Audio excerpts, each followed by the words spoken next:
Monsieur Jean-Marc Chatenier, bonjour.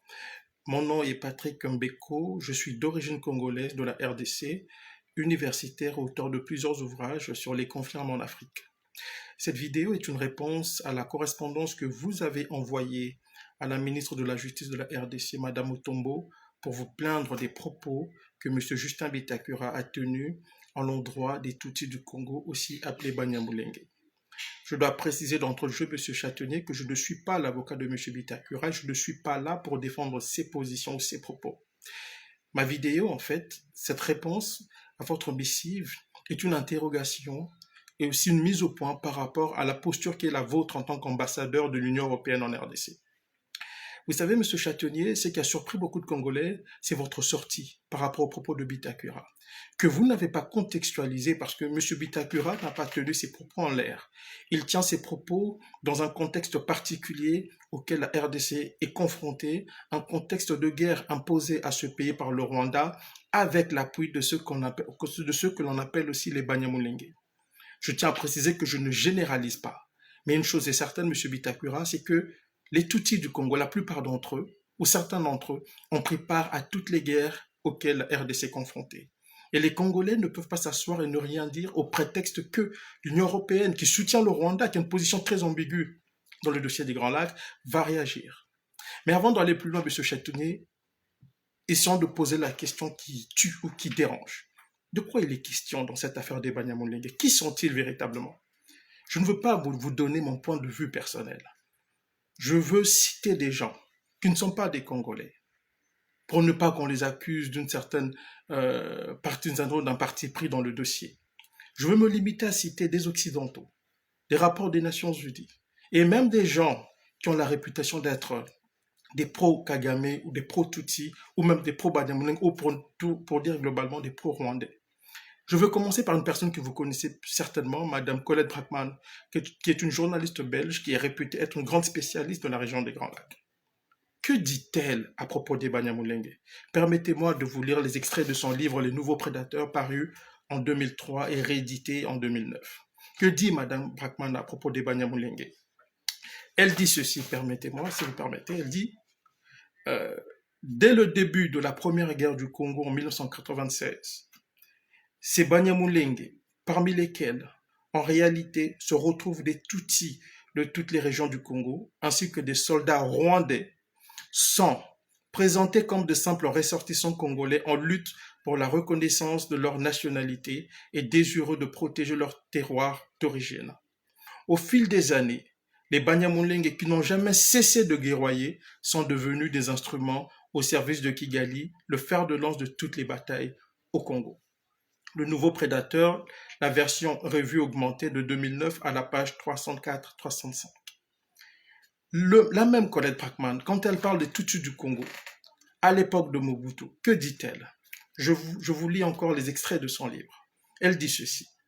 Les Tutsis du Congo qui ont fait fortune à l'ombre du moboutisme deviendront les principaux financiers du FPR, le Front patriotique rwandais, le parti de Kagame.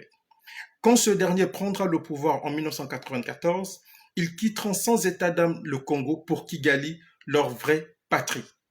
Sans même dire au revoir, soupireront les Aérois avec amertume. La page 275. Donc, Monsieur Chatenier, je peux comprendre que vous fassiez de reproches à Bitakura pour les propos qu'il a tenus. Sans les excuser, je pense qu'il faut aussi les contextualiser au regard de la situation que le Congo connaît aujourd'hui.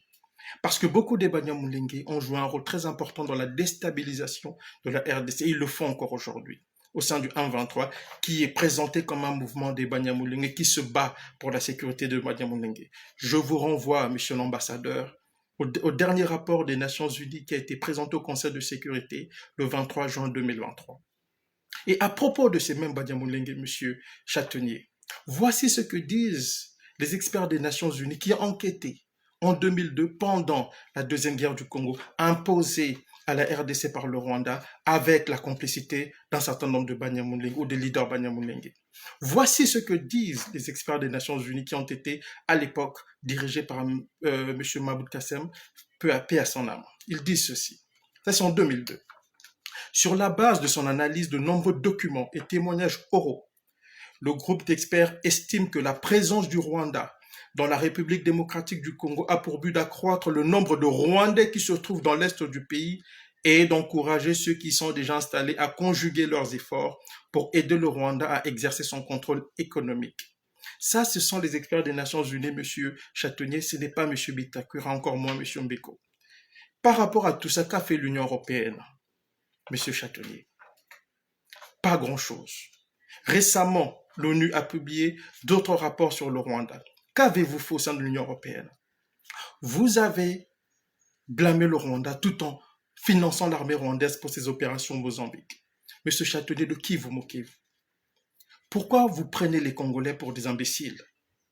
Pourquoi pensez-vous que les Congolais ne sont pas capables de comprendre les enjeux auxquels leur pays est confronté? Vous vous insurgez à propos au sujet des propos tenus par M. Bitakura. Mais vous êtes incapable de sanctionner, ne serait-ce qu'un Banyamulenge impliqué dans la guerre du Kivu. Vous avez sanctionné des Congolais. Vous avez sanctionné des gens impliqués dans la déstabilisation de l'Est de la RDC. En aucun moment vous avez sanctionné le Rwanda, encore moins les supplétifs de 1,23, parmi lesquels on trouve beaucoup de Banyamulenge. Le dernier rapport des Nations Unies a été très clair sur les objectifs poursuivis par le 1,23. Et Kagame lui-même a récemment parlé de la révision des frontières en convoquant l'histoire de la conférence de Berlin. On ne vous a pas entendu faire du bruit contre des propos qui menacent l'intégrité territoriale de la RDC, M. Châtaignier. Nous comprenons, pour nous les chercheurs, nous savons comment ça fonctionne. Le Rwanda aujourd'hui a des alliés très importants dans l'Union européenne. Nous le comprenons, nous le savons. Peut-être que vous en faites partie. C'est votre droit. Mais n'insultez pas l'intelligence de Congolais. D'ailleurs, à propos de soutien que l'Union européenne apporte au Rwanda ou de la connivence de certains responsables européens, African Intelligence, qui est un magazine français, je pense, dit ceci dans son édition du mois passé. La diplomatie européenne incarnée par son haut représentant pour les affaires étrangères et la politique de sécurité, M. Joseph Borrell, est régulièrement soupçonné d'être sur une ligne pro-Kigali. Ce n'est pas moi qui le dis. Je vous avais dit que je ne veux pas citer de sources congolaises pour les accuser de parti pris. Mais ce Châtaignier, je pense que nous devons être sérieux.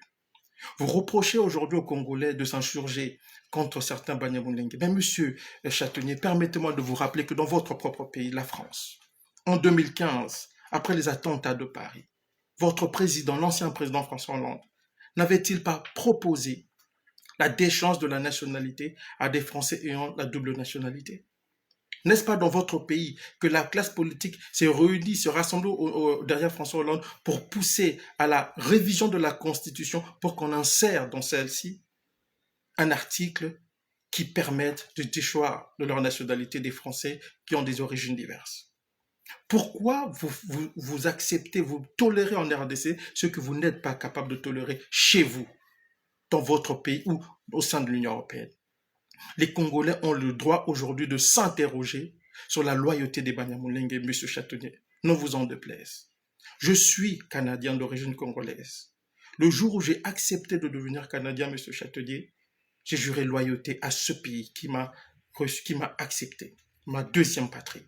Je ne peux pas me permettre de trahir le Canada pour une quelconque raison, M. Châtaignier.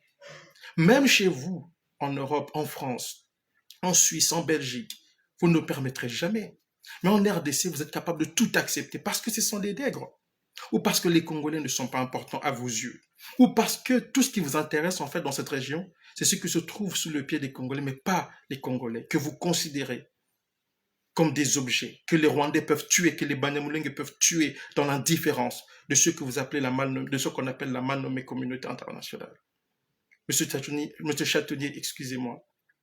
Les Congolais ont compris, ils ne sont pas stupides.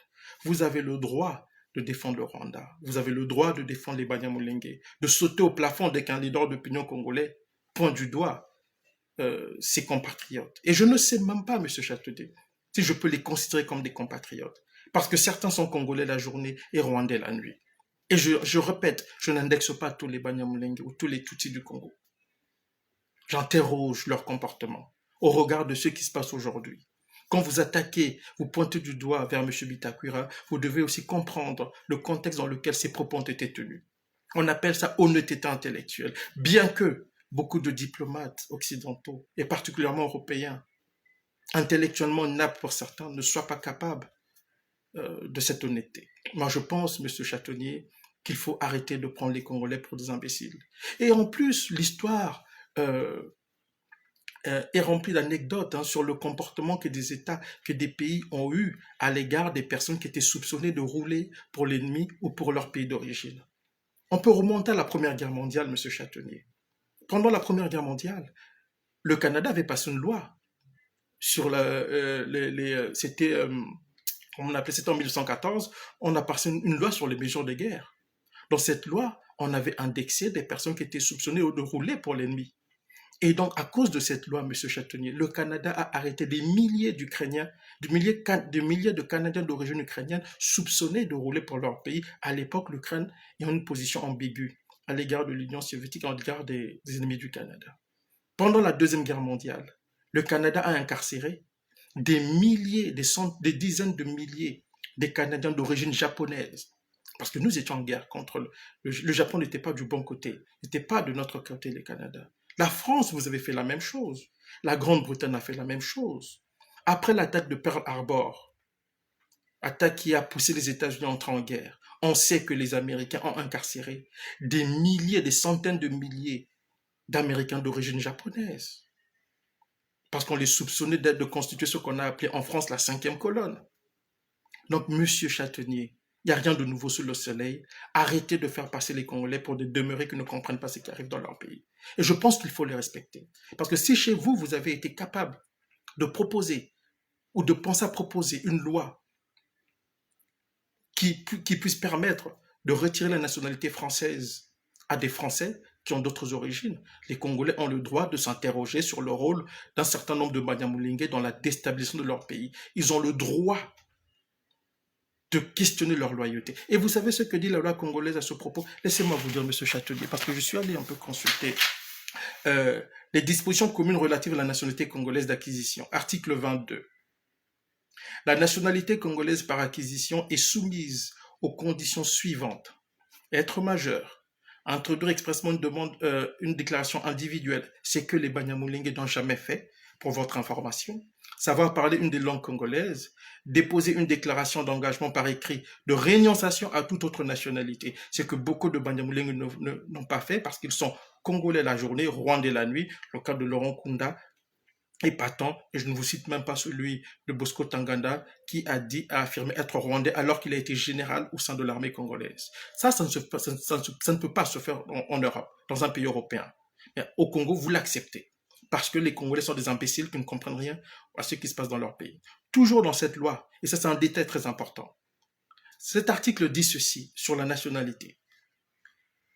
La nationalité congolaise par acquisition est soumise aux conditions, l'une des conditions en fait, ne s'être jamais livré au profit d'un État étranger à des actes incompatibles avec la qualité de Congolais ou préjudiciables aux intérêts de la République démocratique du Congo. Monsieur Châtelier, entre vous et moi, et je l'ai dit en citant Colette Brackman, qu'est-ce que les Banyamulenge n'ont-ils pas fait? Parce que les personnes que M. Bitakour indexe, de mon point de vue, d'après ce que j'ai compris, ce sont ces tutsis qui usent de la ruse pour continuer à déstabiliser le Congo. C'est de ces gens-là que M. Bitakour parle de mon point de vue, et je ne suis pas là pour le défendre, je l'ai dit. Mais je pense que vous devez cesser de nous prendre pour des imbéciles. C'est Colette Brackman qui l'a dit. La plupart de ces Banyamulenge, ce sont des Rwandais de cœur. Ce sont des Rwandais de cœur. Les experts des Nations Unies l'ont dit. Dans la stratégie du Rwanda, on utilise les Banyamulenge et ils jouent leur rôle pleinement. Et aujourd'hui, on n'a pas le droit de parler de ça parce que l'Union européenne ou parce que dirigeants européens acquis à la cause du Rwanda ou des extrémistes tutsis vont taper du doigt. En fait, je vais être sincère avec vous, Monsieur Châtelier, je ne suis pas choqué par votre missive. Ce qui m'a le plus chagriné, c'est la réaction des autorités congolaises, de la ministre de la Justice, ou même de ce procureur qui a convoqué Bitakwira. Parce que vous, Monsieur Châtelier, vous n'enverrez jamais une telle missive à un responsable rwandais ou aux dirigeants rwandais. Ils vont vous rabrouer parce qu'ils vous connaissent. Ils ont compris, ils savent comment vous dompter. Mais vous pouvez le faire en RDC, parce que les autorités congolaises ont un rapport conflictuel avec la dignité. C'est ça qui me chagrine. Ce ne sont pas les propos d'un diplomate européen, d'un ambassadeur qui, du haut de son piédestal, pense qu'il peut s'adresser n'importe comment à des dirigeants congolais. Et c'est triste pour ce pays. Mais vous devez comprendre, Monsieur Châtonnier, qu'il y a une autre génération des Congolais qui ne sont plus prêts à accepter ce genre de comportement. Je pense que vous devez changer parce que si vous continuez sur cette lancée, non seulement vous allez trouver des Congolais au fait de ce qui se passe dans leur pays sur votre chemin, mais vous aurez beaucoup de problèmes à traiter avec eux. Dans un monde devenu multipolaire, je pense qu'il ne faut pas penser que vous êtes le nombril du monde. Apprenez tout simplement à respecter les Congolais, Monsieur Châtonnier. C'est tout ce que je vous demande. C'est l'objet, en fait, de mon message. Merci de m'avoir écouté et prenez soin de vous.